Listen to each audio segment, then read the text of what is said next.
بسم اللہ الرحمن الرحیم اسٹوڈنٹس، آج ہم پڑھیں گے اسم ظرف۔ اسم ظرف جو ہے یہ اسم نکرہ کی 5ویں قسم ہے۔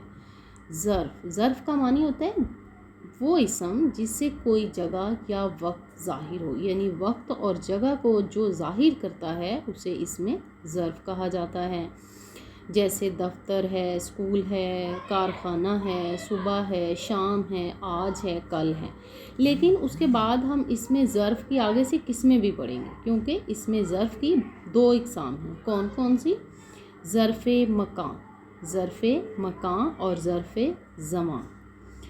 ظرف مکان آپ نے اسٹوڈنٹس اسی بات کو ذہن میں رکھنا ہے کہ مکان کا معنی کوئی جگہ ہوتی ہے، یعنی کسی بھی جگہ کا جب نام آئے گا یا وہ اسم جو جب جگہ کو ظاہر کرے گا، جیسے مسجد ہے، گھر ہے، مدرسہ ہے، اسٹیشن ہے، شفاخانہ ہے، عیدگاہ ہے، کوئی بھی جگہ جب وہ ظاہر کرے تو آپ نے فوراً یہ پہچان جانا ہے کہ یہ ظرف مکان ہے۔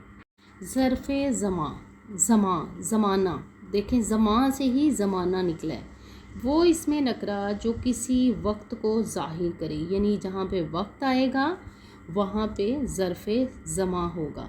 صبح ہے، شام ہے، دوپہر ہے، رات ہے، دن ہے، مہینہ ہے، ہفتہ ہے، سیکنڈ ہے، منٹ ہے، آج ہے، کل ہے، یہ سارے جو ہیں جن میں وقت ظاہر ہو رہا ہے، یعنی وہ اپنے وقت کو ظاہر کر رہے ہیں، وہ اسم ظرف زمان ہیں۔ ان کو ہم کہیں گے ظرف زمان۔